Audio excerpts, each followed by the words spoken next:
The guy we swatted never even posted in the thread. That's the part one can't shake. I've seen a lot of fucked up stuff online, so much that most of it just blurs together now. Faces, gore, arguments, bullshit, lore, but this one sits in my head like a bone you can't spit out. I keep replaying it like maybe if I remember it from the right angle, it'll hurt less or make sense. It doesn't. The night started with a WBM. Some skinny dude in a hoodie kicking his cat across a shitty tiled kitchen. No blood, just the sound the animal made. It was this ugly, wet, high-pitched noise that cut right through my headphones. He laughed in the background. I watched it twice because my brain didn't buy it the first time, thought maybe it was edited or some kind of dumb meme. Then I saw the cat try to scramble away on the slick floor and almost fall again, and my stomach flipped. He went feral. The thread went from post-webs to pure rage in like 10 seconds. Half the replies were kill yourself, rope now, I hope someone kicks you. People spammed puke emojis, gore everything they had on their hard drives like that did anything for the cat. The rest demanded docs. Find this motherfucker. Locate and eradicate. Someone posted, I'm shaking, and for once I kind of believed it. I joined in because outrage is easy when you're behind a monitor, easy to type what a fucking psycho and feel like you did something. Someone found his Instagram. Same hoodie, same kitchen. White cabinets with these cheap silver handles, microwave on top of the fridge, cracked tile next to the trash can. It matched enough that no one slowed down.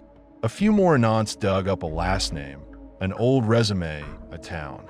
They circled little details and screenshots like they were detectives, not bored assholes on a Friday night. You could feel the thread sharpen. Every refresh, new scraps appeared. A Zillow listing that might be his house, a half-match number, a neighbor's Facebook. None of it was confirmed, but no one gave a fuck. Anyone who said, wait, that driveway's different got called pussy or cat kicker defense squad. Someone yelled, swat that animal-abusing bitch, and people started role-playing 911 calls, posting scripts. Say you heard gunshots. Say you saw blood under the door. Mention kids. They send everyone if you say kids. It stopped being about the cat and turned into a competition over who could write the most dramatic emergency. I said I wouldn't do it. I actually typed, this is retarded. They'll just knock on his door and tell him to chill, then deleted it and just posted a stupid reaction instead. I didn't want to get dogpiled, but my heart thudded while I scrolled those fake reports. I felt that rising, buzzing thing in my chest like when you're about to do a prank you know is too far and you probably won't back out. Then I opened a burner VoIP tab anyway. I told myself I was just checking it works, like that mattered. My hand shook, but not from guilt, from adrenaline. I remember my fingers slipping on the trackpad, mistyping the address twice before I got it right. I stared at the numbers. They were just text on a screen, some random house that matched the Zillow slope close enough for angry strangers. I gave a vague story about seeing a guy with a gun and a screaming woman at the address they'd settled on. My voice cracked when I said gun, and for a second I thought the operator would ask me more, catch me in a lie, call it in as bullshit, and nothing would happen. They just said some generic calming phrase and kept typing. I hung up before they finished the script. My room felt too small after that.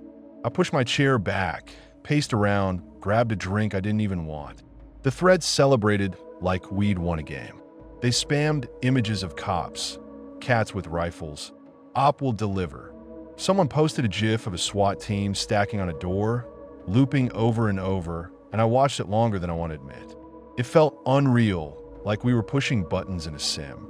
A couple of anons demanded timestamps, scanner links, proof. Others told them to shut up and wait. I refreshed so much my finger hurt. Nothing came in, no breaking news, no grainy phone video. After an hour with no proof, anons got bored and moved on to porn and gore. The cat thread slid. The WBM got reposted in some other thread with a new file name, like it was just another clip.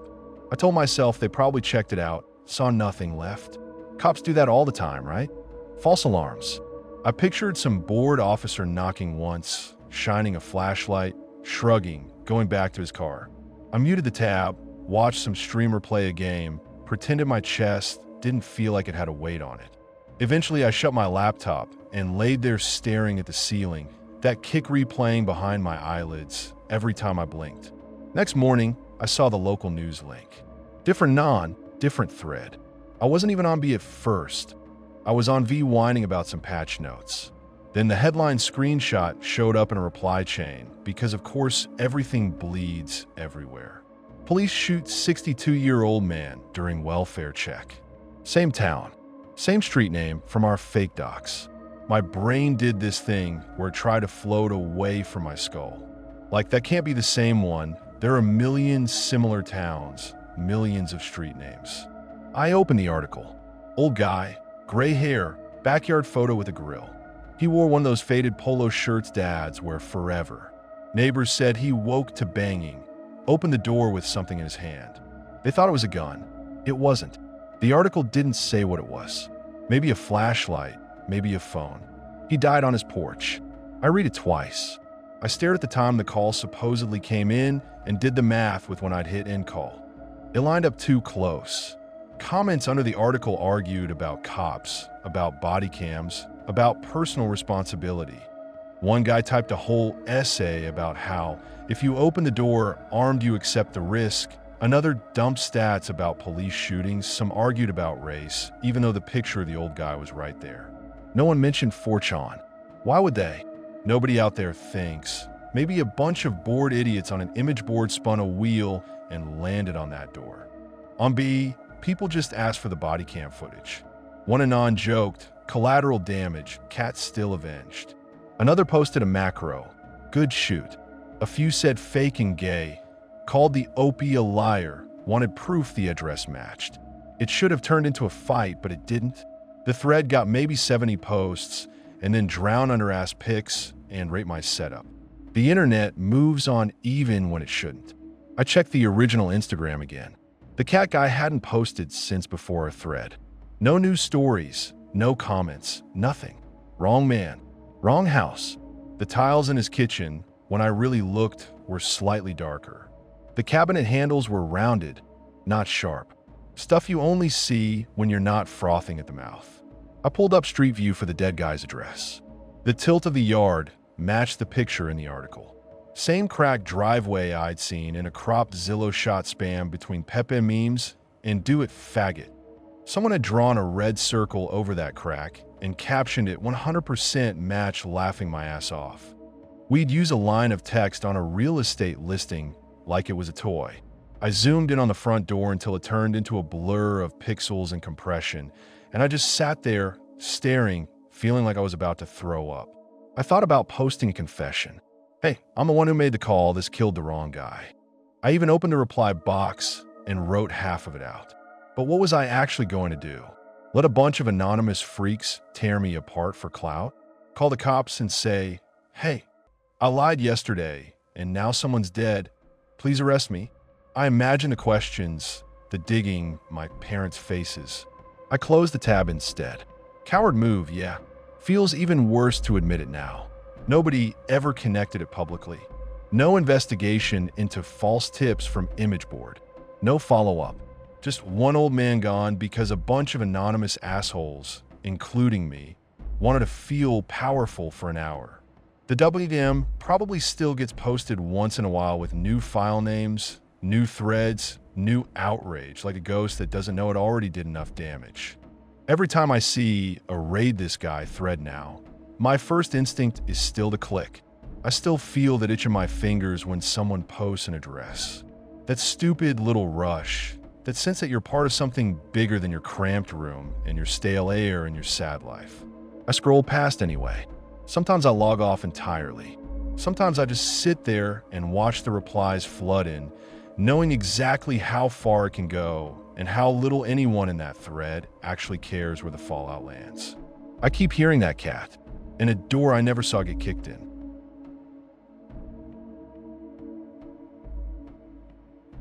My ex admitted he was a piece of shit, just not to me. He did it on our 9K. I wasn't even supposed to be on that board anymore. I'd wean myself off it like a drug. Every session there felt like I lost a layer of skin. My therapist literally told me, Stop reading places where people don't believe you're human. So I quit. Deleted bookmarks. Filled my time with dumb phone games and cooking videos. Then one night I was tired, bored, brain buzzing, just wanting something mean and familiar. Hands on autopilot, I typed the URL. No thinking, just muscle memory and that old itch. Same ugly layout, same green text, same dead, bitter jokes. I scrolled just to see how bad it had gotten. That lie you tell yourself right before you fall off the wagon. That's when I saw the thread. Ask a guy who emotionally tortured his girlfriend anything. It pissed me off immediately. Edgelord bullshit. I clicked anyway. I told myself it was research, like I was above it. Opie started flexing right away. Called her weak, said he trained her, talked about cutting her off from friends, controlling her money. The usual. Anons circled like flies. Some called him based, some called LARP, some asked for tips like he was running a workshop. I skimmed, already halfway to closing the tab, until he mentioned the white mug. He wrote, I used to make her tea in this chipped white mug she loved, then accidentally break it during fights and blame her for making me mad enough to do it. My body reacted before my brain did. My stomach clenched, my shoulders went stiff. I knew that mug. My grandmother gave it to me when I moved out. Not just a white mug, off-white, a faint blue ring around the top, tiny chip near the handle you only felt with your thumb. I babied that thing. If someone else used it, I got weirdly protective. He broke it after a party. We'd just gotten home, still in our nice clothes. He asked who that guy was I was talking to. I said, coworker. Laughed. Thought he was joking. He didn't laugh. His voice went hard, accusing, too loud for the little kitchen. I tried to walk past. He grabbed the mug out of my hand. There was that split second where he could have put it down. Instead, he slammed it on the counter. Porcelain hit laminate, then tile. Pieces everywhere. He looked at the shards, then at me, and said, see what you make me do, like a script. I remember kneeling on the floor, shaking, apologizing while cleaning up something he broke. Bare knees on cold tile, fingers stinging as I picked up slivers. He stepped around me like I was a spill. Later he shrugged and said it was an accident. Back on the thread, my brain tried to lawyer it. Lots of girls have mugs. Lots of guys are assholes. It can't be him. It shouldn't be him. Then he described the apartment. 3rd floor. View of a parking lot with a flickering light. Ugly muster hallway carpet that looked dirty even when freshly vacuumed. Thin walls where you hear your neighbors' arguments and toilet flushes. He joked about hearing wage cucks stomp past my door at 3 a.m. My throat went dry. Same floor, same view, same carpet. I cursed every time it snagged my tights. Anons asked for best story, greatest hits. So he posted about hiding my, her, phone for a weekend and watching her unravel. He said how she cried, tore the place apart, accused him, apologized, begged him to call the number. How he watched her panic and stayed calm, like a scientist. How he finally found the phone and acted like she'd lost it under a blanket. He even wrote the exact line he used when he handed it back. That stupid insult about me losing my own head if it wasn't attached. Word for word. He changed surface stuff. Said she worked some tech job instead of marketing, called her blonde, turned my cat into a dog. But the structure stayed. The pet scratching at the bedroom door while he blocked it with his foot. The way he framed my anxiety as proof I was crazy. He wrote my anxiety like a joke setup. Replies poured in. Based abuse arc, taking notes. My girlfriend needs this to be honest. She sounds dumb as fuck for staying. They spat that out without even blinking. No one said, did she get out? No one said, you sound dangerous. I wasn't a person to them. I was a story beat. He kept posting. Of course he did. He said he still watched her social media for field research. Said he knew when she dyed her hair darker, when she moved to another city, when she posted an office selfie in front of a glass building. That was my photo. I remember taking it, trying to look like a new person, thinking he'd never see it because I blocked him. He just made a burner. He wrote about how funny it was watching her try to reinvent herself, and how he could still ruin her life if I wanted. Anons hyped him up. Half of them dropped their own training tips, ghosting on purpose, insulting looks, threatening to leak nudes. They piled my worst memories into a DIY kit. The part that actually split something in me wasn't the cruelty. I already knew he was cruel. It was the normalcy of it. No shock. Just, thanks, bro. They turned my panic attacks into content. Him mentioning my therapy became proof I was used goods. A guy wrote, if she needs a therapist, she shouldn't date. Simple, like I was a broken appliance someone should have thrown away. I sat there with my laptop on my knees, heart pounding so hard the screen shook a little.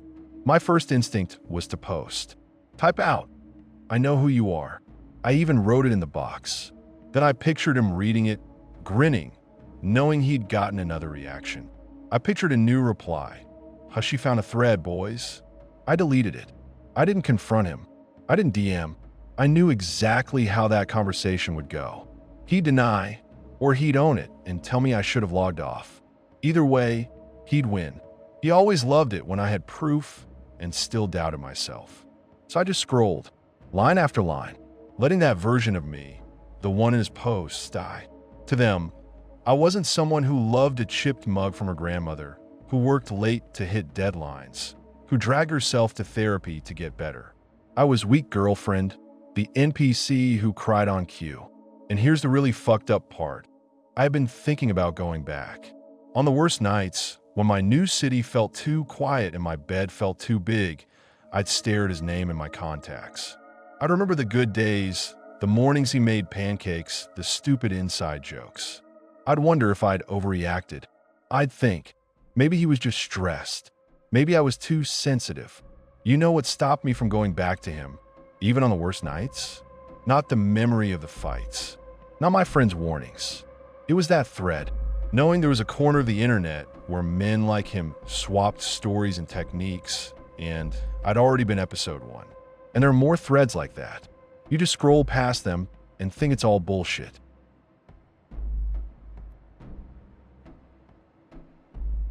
The cursed all thread on X was obviously bullshit until the package showed up at my door.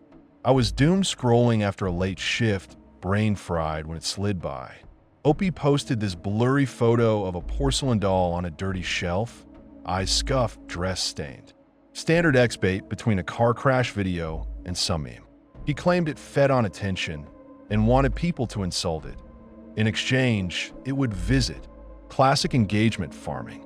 I rolled my eyes and joined in because that's what you do when you're tired and pissed off at your own life. He told us to post a picture of any window in our home. No faces, no reflections, just the glass. Then we had to type the worst thing we'd ever wished on someone. Not did, just wished. The doll collects the hate, he wrote.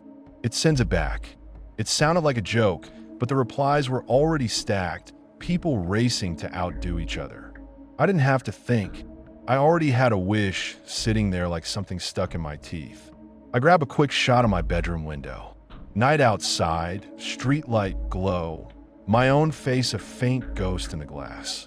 I typed a nasty wish about a guy who'd screwed me over at work. My supervisor who blamed me for his fuck-up and cost me a promotion. I didn't soften it. I wrote that I hoped he'd wrap his car around a pole and feel every second. My thumbs barely paused. Anonymous makes you honest in the worst way. The thread blew up. Anons posted windows from everywhere. High-rises, dorms, basements, trailers. Some admitted to wishing their parents would die. One guy said he'd fantasized about pushing his friend in front of train. People circled shadows and reflections, claimed to see the doll's face in smudges and glare. I knew it was bullshit, but I kept scrolling, unable to look away from how ugly everyone got when nobody knew their name. About an hour in, Opie started replying with unnerving accuracy.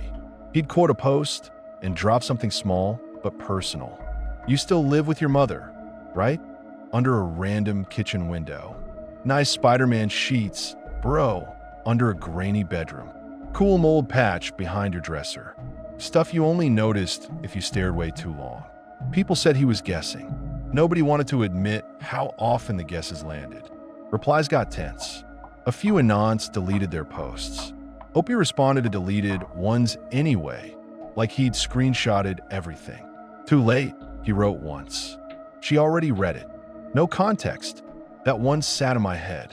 When he reached mine, it was buried under hundreds of windows. I'd almost forgotten what I'd written. Then I saw the notification. Opie replied. Under my curse, he wrote, "You typed that faster than you took the picture. Been waiting to say it." That punched straight through me because it was dead on. I'd written the curse in my head during work, repeated it at red lights, polished it while I stared at my own reflection in the microwave at lunch. The photo was an afterthought I slapped on at the end. It felt like he'd been sitting inside my skull, listening, waiting. I zoomed in on the doll pic, hunting for some clue, some watermark, or stupid ARG logo. Nothing. Just bad lighting and cheap porcelain. I told myself he was reading upload time somehow, or guessing off the way I phrased shit. I needed it to be a trick. I locked my phone, tossed on a nightstand, and lay there staring at the ceiling, that line replaying, been waiting to say it. I went to bed, told myself I'd laugh about it in the morning. Next day, I opened X at lunch. The thread was archived, sealed off, but Anon had started a follow-up. Doll delivered. Holy shit. I clicked expecting a joke. First image was a plain cardboard box on his porch, no return address. Inside, a cheap porcelain doll with marker-scribbled eyes and a printed screenshot of his window post. The wish was crossed out in red pen with paid written under it in big, shaky letters. Nice LARP, people said. You mailed it to yourself. They pulled apart the photo like vultures. Wrong shadows, fake tape, whatever made it less real. Then a second Anon posted from a different country. Different language on the street signs, totally different house. Same style box. Same kind of screenshot. Another doll, this one cracked along the jaw. Paid, again, same ugly handwriting. The timestamps didn't make sense. No way one guy shipped both that fast. That only made everyone wilder. How do I get mine? They asked. My stomach nodded. I closed the app, opened it again 30 seconds later to check if my handle had popped up. It felt like checking lab results for something you don't want to name. I got home around 6. My building hallway smelled like dust and old food. I turned the corner and saw it straight away. A box sat by my door, dead center on the mat. No labels, just my first name written wrong in thick black marker. Exactly the way telemarketers butcher it. I froze. For a good minute, I just stood there with my keys in my hand like an idiot. Every horror movie I'd laughed at, every "don't open the cursed thing" line, all at once. Then anger shoved in. Some asshole from the board had found me and thought this was funny. I grabbed the box, shoved it inside, locked my door, locked the deadbolt like that would help. Inside was a doll. Not porcelain, plastic, cheap, missing one hand. The stump was wrapped in clear tape, dirty with fingerprints. One eye sat higher than the other, so it always looked a little amused. Taped to its chest was a printed screenshot of my post. Someone had zoomed in on my bedroom window until the whole image turned into static. They'd circled a faint smudge on my floor and written "you" beside it in heavy ink. The picture caught everything I hated people seeing. My messy bed, the pile of laundry in the corner, the takeout containers by the trash. It was like someone had broken into my place, taken a picture, and mailed my own shame back to me with notes. I went to the hallway camera, the ancient one by the elevator. Little blue light was off. A printed note hung under it. Out of order, text scheduled. Dated that morning. I checked with the super. He shrugged, said they were working on it, and asked if my rent was coming in on time. Nobody had seen a delivery guy. Back in my apartment, I stood over the trash can with the doll in my hands. Every rational part of me screamed to pitch it and move on. Every other part imagined waking up to it sitting on my chest if I pissed off whoever sent it.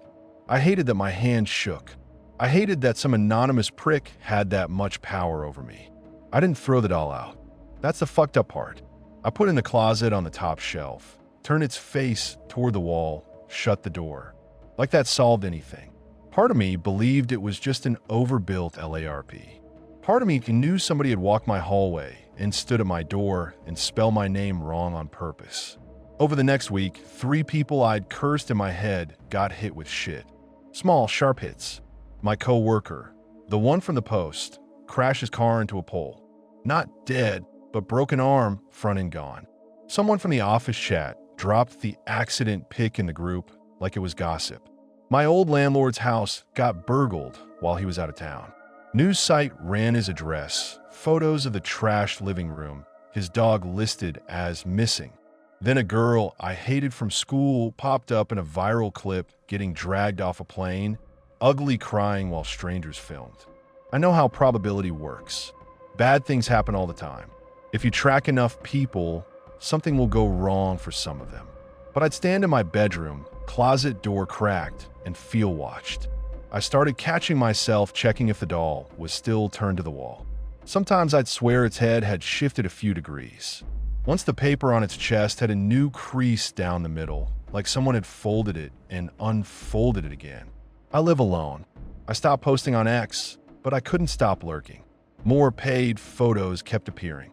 Different dolls, same red pen, same hunger in the replies. People handed over their hate like candy. Send mine next. I got a list doll. They thought it was edgy fun. I knew it was a list of real names and real windows and real rooms. A month passed. I almost convinced myself I'd overreacted, that the crashes and break-ins and videos were just the world doing what it always does. Then a new thread popped up on my feed. Post your windows. No dolls involved this time. Same casual tone. I clicked without thinking. The OP picture was my hallway. The shot was low, near the floor, facing down the corridor. Same shitty carpet with the burn mark near 3B. Same crooked fire extinguisher on the wall. My door at the end, my welcome mat, the little stain shaped like a boot print. Whoever took it had been crouching there. Close, long enough to frame it. The caption under it said, "Some of you still owe." My scalp prickled. I scrolled the replies with my heart pounding loud in my ears. People joked, posted their own hallways, their own doors. Someone asked, "Opie, you doing deliveries again?" Opie answered, "Only to the ones who kept theirs." I walked to the closet, opened it like I expected to find the shelf empty. The doll was there, one-handed, stupid crooked, eyes staring over my shoulder. The screenshot on its chest had thin red lines under certain words in my curse. Words I hadn't even remembered using until that second. So no, I don't think the doll is cursed. I think someone on that board enjoys cataloging people who hand them hate for free. And I help feed it, one anonymous post at a time.